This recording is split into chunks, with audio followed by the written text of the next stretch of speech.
अस्सलामुअलैकुम। हाज़िर हूँ मिश दी एकेडमी के यूट्यूब चैनल की तवज्जो से, जो कि मिश शाकरा वर्चुअल एकेडमी है।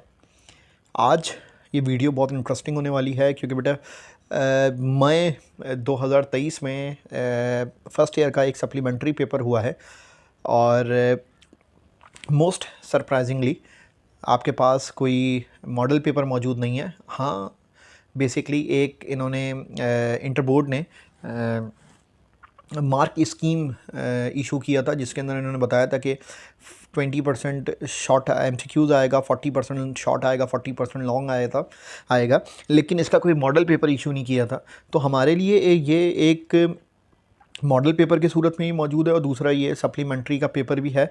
तो ये दोनों एस्पेक्ट से फ़र्स्ट ईयर कॉमर्स के स्टूडेंट के लिए ये बहुत बेनिफिशरी हो सकता है।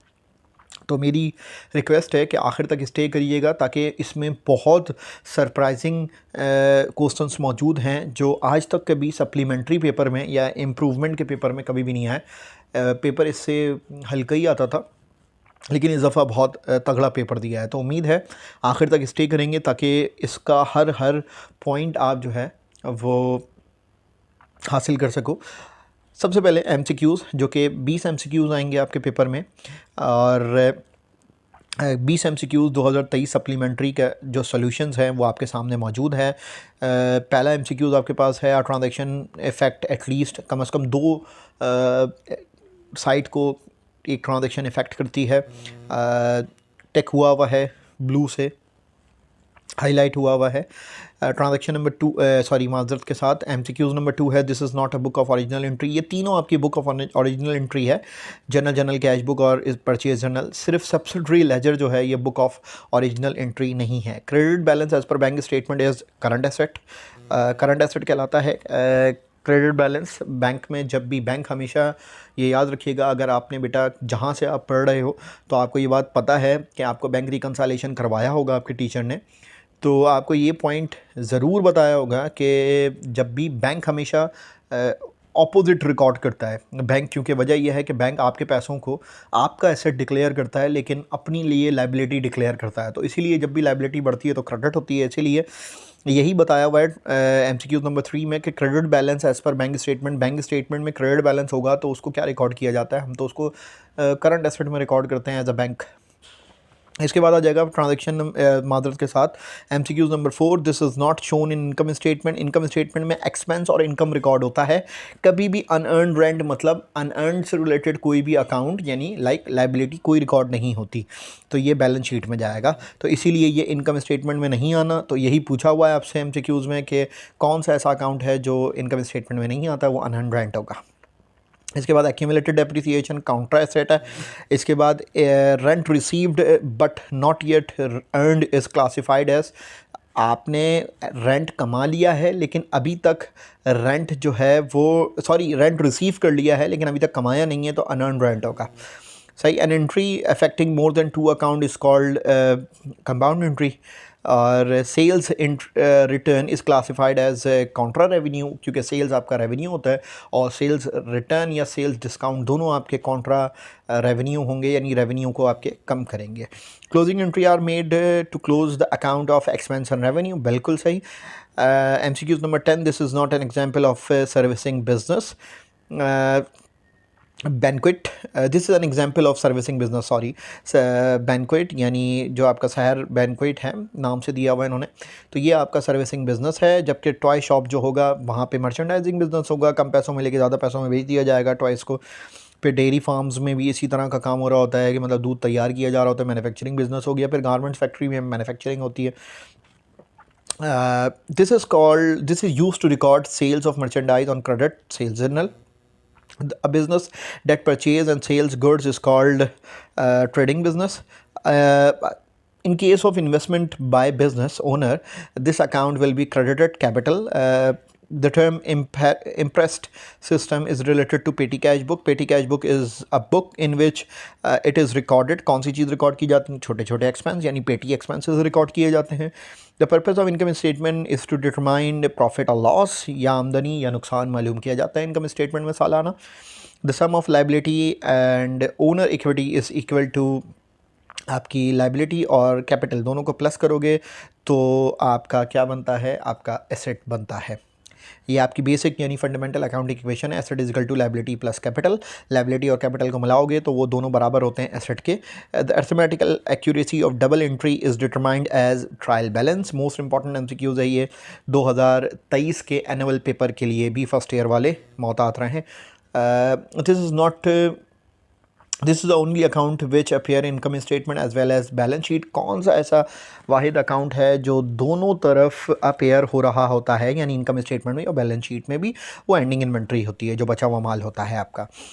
This account is not close at the end of the accounting year. कौन सा अकाउंट ऐसा है जिसको क्लोज नहीं किया जाता at the end of accounting year? वो होता है कैश। कैश को कभी भी क्लोज नहीं किया जाता, क्योंकि कैश बैलेंस शीट में आ जाता है, और बैलेंस शीट में हमेशा बैलेंस शीट के जितने भी एलिमेंट्स हैं उनमें हमेशा ओपनिंग एंट्रीज बनती हैं, और इनकम स्टेटमेंट के जितने भी एलिमेंट्स हैं उनके ऊपर हमेशा जितने भी आइटम हैं इनकम स्टेटमेंट के, उस पर क्लोजिंग एंट्रीज बनती हैं। अच्छा जी, अब हाँ जाते हैं हम सेक्शन बी की तरफ, जो कि 40 मार्क्स का है। आपको 4 सवाल अटेम्प्ट करने होंगे, टोटल 6 सवाल आपको दिए जाएंगे। तो 2 सवाल आपके लिए ऑप्शनल होगा, जो मुश्किल लगे छोड़ दीजिएगा, और 10 नंबर का एक सवाल होगा। क्वेश्चन नंबर 2 सीक्वेंस के अकॉर्डिंग, क्वेश्चन नंबर 1 एमसीक्यूज था, क्वेश्चन नंबर 2 आपका सेक्शन बी में मौजूद होगा। क्वेश्चन नंबर 2 से क्वेश्चन नंबर 7 तक आपको 6 क्वेश्चन मिलेंगे सेक्शन बी में, और 4 आपको अटेम्प्ट करने होंगे। 10 नंबर का एक क्वेश्चन होगा, 40 नंबर के 4 क्वेश्चन होंगे। आ जाए कुछ क्वेश्चंस को देख लेते हैं। सबसे पहले क्वेश्चन नंबर 2 में आपके पास इक्वेशंस को सॉल्व करने के लिए दिया हुआ। इक्वेशन आपको याद करनी पड़ेगी। 3 इक्वेशंस हैं आपके पास। आपके टीचर ने लाजमी सूरतों में इसके कॉन्सेप्ट जब बनाएगा या इसको लाजमी उसने डिटेल में समझाया होगा। 3 इक्वेशंस हैं बेसिकली। एक आपकी फंडामेंटल अकाउंटिंग इक्वेशन है, asset equal to liability plus capital. दूसरी आपकी रेवेन्यू इक्वेशन होती है। तीसरी आपकी सेल्स रेवेन्यू से रिलेटेड इक्वेशन होती है। तो कहने का मकसद ये है, ये 3 इक्वेशन लाजमी सूरतों में करके जानी होती, तो आप ये क्वेश्चन अटेम्प्ट करने के काबिल हो जाएंगे। जैसे कि यहाँ पे दिया हुआ है, ओनर इक्विटी मालूम करने के लिए अंडरलाइन जिसको करके दिया हुआ है, जिस एलिमेंट को उसने अंडरलाइन करके दिया हुआ होगा उस एलिमेंट को आपने सॉल्व करना होगा। इक्वेशन में 2 एलिमेंट की आपको वैल्यू दी हुई होगी, तीसरे को आपने मालूम करना होगा। बड़े आसानी से आप ये मालूम कर सकते हैं। फिर आ जाएँ इसी के क्वेश्चन नंबर बी की तरफ, जिसके अंदर आपने सिर्फ ये बताना है कि अकाउंटिंग इक्वेशन के अकॉर्डिंग आपके पास किस जो ट्रांजैक्शन आपको दी हुई है उसमें कहाँ आपका जो इम्पैक्ट है वो पॉजिटिव आ रहा है, कहाँ नेगेटिव आ रहा है, कहाँ कोई चेंज नहीं आ रहा, यानी कोई इम्पैक्ट नहीं पड़ेगा किसी ट्रांजैक्शन में। शुरू की एक ट्रांजैक्शन आपको पढ़ के समझा देता हूँ, बाकी आप अपने टीचर से समझ सकते हैं। Purchase equipment on credit. Purchase equipment जब भी किया जाता है उधार पे परचेज़ किया जाएगा फिक्स एसेट, तो लाजमी सी बात है आपका एसेट इंक्रीज़ होगा, तो एसेट में आप प्लस लिख देंगे। और उधार पे ख़रीदा जाएगा तो लाजमी सी बात है आपकी लायबिलिटी भी बढ़ेगी, तो लायबिलिटी में भी प्लस लिख देंगे। लेकिन कैपिटल में कोई चेंज नहीं आएगा, तो कैपिटल में 0 लिख दिया जाएगा। तो कहने का मकसद क्या हुआ कि आपको सिर्फ और सिर्फ ट्रांजैक्शन को पढ़ना है। इनमें से आपने अकाउंट मालूम करने हैं, उन अकाउंट का हेड मालूम करना है कि उन हेड का कहाँ इम्पैक्ट आएगा, और फिर वहाँ पे प्लस माइनस या 0 रिकॉर्ड कर देना है। ये दूसरा यानी क्वेश्चन नंबर 2B आपका सोल्यूशन है। क्वेश्चन नंबर 3 में आ जाएं तो क्वेश्चन नंबर 3 में आपको पेटी कैश बुक दिया हुआ है। पेटी कैश बुक में हमेशा याद रखिएगा कि या तो वो आपको कुछ अकाउंट दे देता है लिख के, जैसे यहाँ पे आपको लिख के दिया हुआ है पार्ट ए, अगर आप इसका देखें तो सनराइज, स्टेशनरी, एंटरटेनमेंट, पोस्टेज और कन्वेंस, ये आपको 5 अकाउंट दे दिए हैं उसने। तो लाजमी सी बात है आपको कोई छठा अकाउंट नहीं खोलना अपनी तरफ से। जब वो आपको बता दे तो आपने उसकी इंस्ट्रक्शन फॉलो करनी है। अगर वो ना बताए तो फिर आपके ऊपर होता है कि बेटा आपके टीचर ने जो जो अकाउंट और जिस तरीके से आपको समझाया हुआ है उतने अकाउंट आप खोल दोगे। ठीक है, उम्मीद है आपको बात समझ आई होगी। उसके बाद आप रेलेवेंट अकाउंट को पोस्ट कर दोगे। जो अकाउंट जिस कैटेगरी में जाएगा करने के बाद टोटल करके उसका एंडिंग बैलेंस निकाल के आपने साथ साथ एंडिंग बैलेंस भी निकालना है और फिर ओपनिंग बैलेंस भी, क्योंकि उसने आपको रिक्वायरमेंट में देख लो पार्ट बी की requirement, balance the petty cash book on March 31 and reimbursed it on April 1, 2022। यानी आपको एंडिंग बैलेंस भी बताना है और ओपनिंग बैलेंस भी बताना है। तो मैंने यहाँ पे एंडिंग बैलेंस भी बताया March 31 का 2000, और ओपनिंग बैलेंस भी आपका सेम होगा, क्योंकि आपको पता है कि एंडिंग और ओपनिंग दोनों अमाउंट सेम होता है। अब क्वेश्चन नंबर 4 पे आ जाओ, बैंक रिकंसालेशन स्टेटमेंट। बैंक रिकंसालेशन स्टेटमेंट में आपको तकरीबन 8 ट्रांजैक्शन दी गई हैं ओपनिंग बैलेंस समेत। आपको इन 8 की 8 ट्रांजैक्शन को रिकॉर्ड करना है और पूरी स्टेटमेंट को रिकंसाइल करना है। और आप आखिर में देख सकते हो एडजस्टेड बैलेंस 35,000 आ चुका है। आपको जिस तरीके से आपका टीचर करवाता है, आप इसको एक क्वेश्चन को करने के कई तरीके होते हैं, क्योंकि आपको पता है अकाउंटिंग आर्ट है और कोई भी आर्ट वर्क जो होता है वो मुख्तलिफ़ तरीके से प्रेजेंट किया जा सकता है। मैंने आपको एक कॉमन तरीका और जिस तरीके से ज़्यादातर टीचर करवाते हैं, मैंने भी उसी तरीके से आपको करवा दिया है। उम्मीद है ये आपके लिए हेल्पफुल होगा। इसके बाद इसके अंदर जिस सवालों के अंदर किसी किस्म का कोई मसला नहीं है, उनको मैं किसी सूरत डिस्कस नहीं करता अपने वीडियो सॉल्यूशंस जो मैं डिस्क्राइब कर रहा हूँ। लेकिन जिन क्वेश्चन में इश्यूज़ होते हैं वहाँ में मैं लाजमी सूरत में बच्चों को नरेट करता हूँ, एक्सप्लेन करता हूँ उस क्वेश्चन को। और इस वीडियो में जो आखिरी हिस्सा है लाइक आपका फाइनेंशियल स्टेटमेंट, वो बड़ा सरप्राइजिंग है इस दफ़ा। उसको देखना बेटा, क्योंकि वो 40 नंबर का सेक्शन है और एक ही क्वेश्चन है, वही क्वेश्चन आता है। और अगर आपने उसको बिल्कुल एक्यूरेसी के साथ कर लिया तो 40 नंबर आपके बिल्कुल पक्के हैं। और उम्मीद है आप इंशाल्लाह ये वीडियो आपके लिए और आप बहुत सारे बच्चों के लिए बहुत बड़ी प्रोडक्टिव होगी। अच्छा, क्वेश्चन नंबर 5 आपका आ जाएगा स्पेशल जनरल। इंतहा से ज़्यादा आसान क्वेश्चन, दोनों परचेज और परचेज रिटर्न जनरल दोनों बना दिए हमने। और इसके बाद आपके पास आ जाएगा correction of error. Correction of error इस दफ़ा थोड़ा सा कॉम्प्लिकेटेड आया है, तो इसको लाजमी देख लीजिएगा। और purchase return correction of error के बाद आपके पास आ जाएगा इस जनरल लेजर और ट्रायल बैलेंस। जनरल लेजर में यानी लेजर को आपने डायरेक्ट रिकॉर्ड कर दिया। Journal is equal to ledger और लेजर इक्वल टू जनरल। मतलब अगर मैं आपको बोलूँ कि मैं जनरल बोल रहा हूँ, आप उसको लेजर समझ रहे हो, बात एक ही है। मतलब समझने वाली बात यह है कि इवन जनरल में आपका अगर एक अकाउंट डेबिट है तो लेजर में भी डेबिट में ही पोस्टिंग होगी और उसके अगेंस्ट रिकॉर्ड कर दिया जाएगा। मतलब अगेंस्ट से मुराद उसके अगेंस्ट जो है टाइटल अकाउंट लिख दिया जाएगा। जैसे कैश मेरा डेबिट हुआ है 65,000 जनवरी 1 को, ये किस अकाउंट के अगेंस्ट डेबिट हुआ है? वो कैपिटल अकाउंट था। सिंपल है। अगर मैं इसी तरह एक काम करूं, माजरत, इसी तरह मैं एक काम करूं कि मैं कैपिटल के अकाउंट को देख लूं। कैपिटल के अकाउंट आपको मिलेगा, ये रहा सेकंड अकाउंट है आपका। कैपिटल अकाउंट को अगर मैं देखूं तो मुझे एक चीज़ समझ आएगी कि 65,000 यहाँ पे जो है वो क्रेडिट है। तो सिंपल है, जब भी आप इन्वेस्टमेंट करते हो तो कैश डेबिट होता है और कैपिटल क्रेडिट होता है। सही। तो समझने वाली बात यह है कि कैश के मैंने डेबिट में अमाउंट लिखा और कैपिटल के क्रेडिट में अमाउंट लिखा, पोस्टिंग कर दी।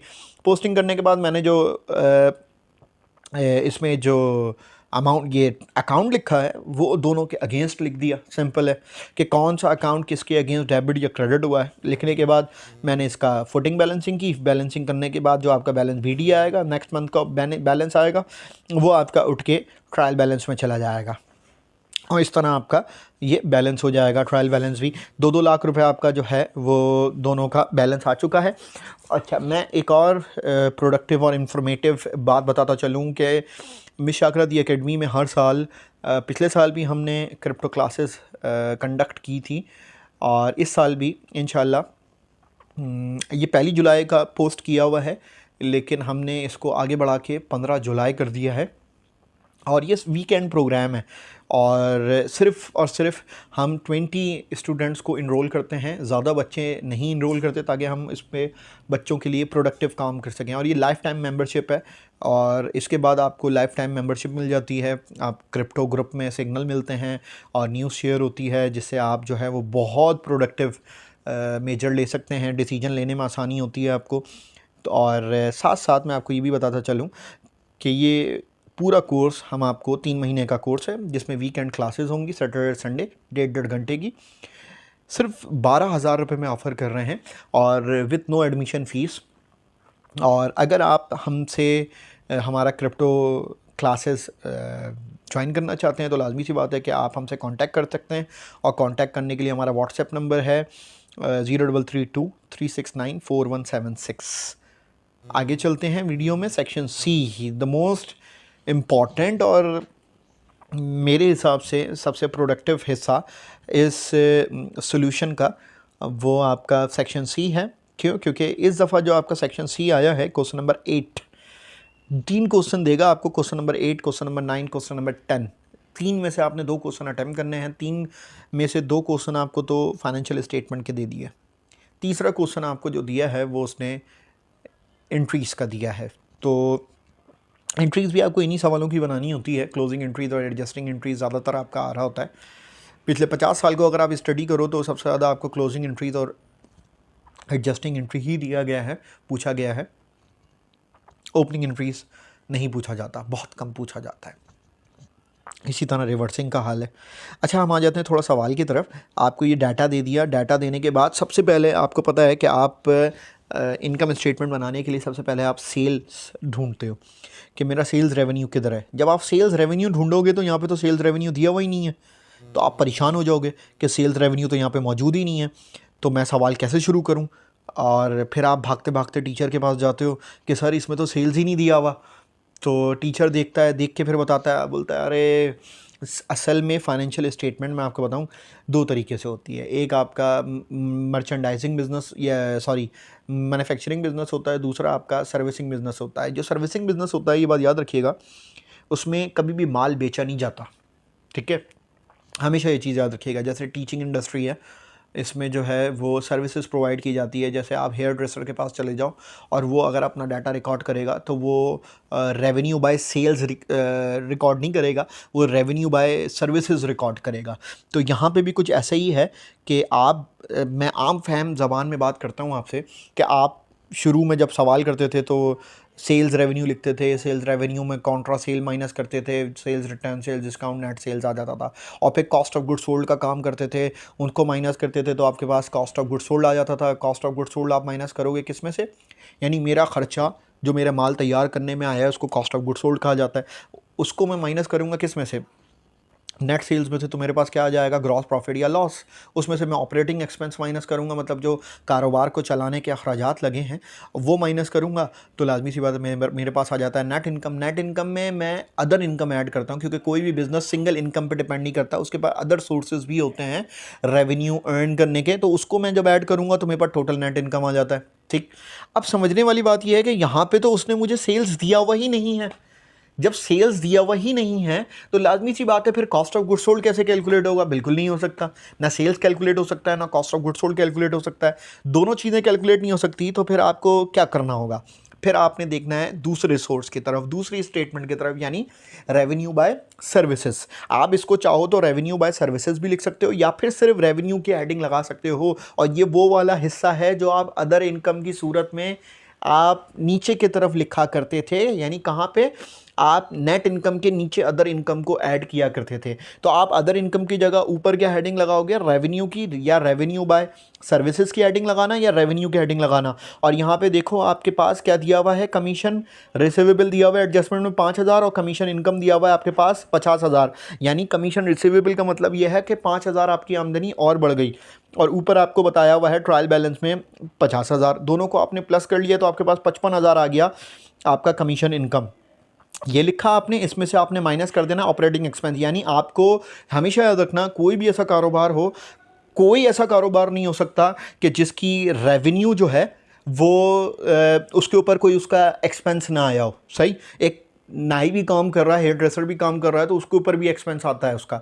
सही है, एक टीचर भी काम कर रहा है तो वो अपना पूरा कोचिंग लेके बैठा हुआ है तो उसके ऊपर भी अखराजात आएंगे उसके।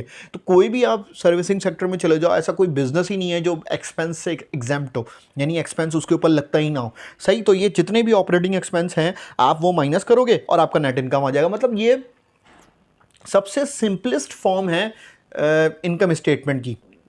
ना आपको सेल्स निकालना है, नेट सेल्स, ना आपको कॉस्ट ऑफ गुड्स सोल्ड निकालना है, सीधा सीधा आपने रेवेन्यू लिखा। जो भी आपका रेवेन्यू है, सर्विस रेवेन्यू हो या कमीशन हो, कमीशन इनकम हो, व्हाटएवर कोई भी दिया हुआ हो, जो अकाउंट आप देखोगे, देख के लिखोगे और उसमें से ऑपरेटिंग एक्सपेंस माइनस किया, नेट इनकम आ गया। नेट इनकम जैसे ही आया, ये नेट इनकम आपने कैपिटल में ऐड कर देना है। कैपिटल आपके पास, यानी बैलेंस शीट बनाना शुरू करोगे। बैलेंस शीट में आपके पास जितने अकाउंट है, बैलेंस शीट में एक और चीज़ आपको बता दूं, बिल्कुल क्लियर कर दूं, बैलेंस शीट बिल्कुल आपकी वैसे ही बनेगी जैसे बनते आ रही है, कोई फ़र्क नहीं आएगा। सिर्फ इनकम स्टेटमेंट में फ़र्क आता है, वो भी जब आपके पास क्योंकि हमारे यहाँ बच्चा और टीचर दोनों जो है वो जो मेजॉरिटी पास पेपर में आ रहा होता है सिर्फ उसी चीज़ को करने के आदी हैं, जिसकी वजह से हमेशा हर साल कुछ ना कुछ उनके लिए सरप्राइजिंग रखा हुआ होता है पेपर में और वहाँ जाके मसले होते हैं। तो मेरा मानना यह है कि बेटा इस इनकम स्टेटमेंट को लाजमी देखना, देखने के बाद अपने टीचर से भी पूछिएगा, वो भी आपको एक्सप्लेन करेगा और आप भी इसको लाजमी करके जाना। सही। अच्छा, बैलेंस शीट आपकी वैसी बननी है। इसके बाद आ जाएगा आपके पास क्वेश्चन नंबर 9। क्वेश्चन नंबर 9 में आपके पास देख सकते हो आप बिल्कुल वही इनकम स्टेटमेंट आ गई जो आप करते हो, यानी रेवेन्यू बाय सेल्स, यानी माल बेच के जो रेवेन्यू जनरेट किया जाएगा।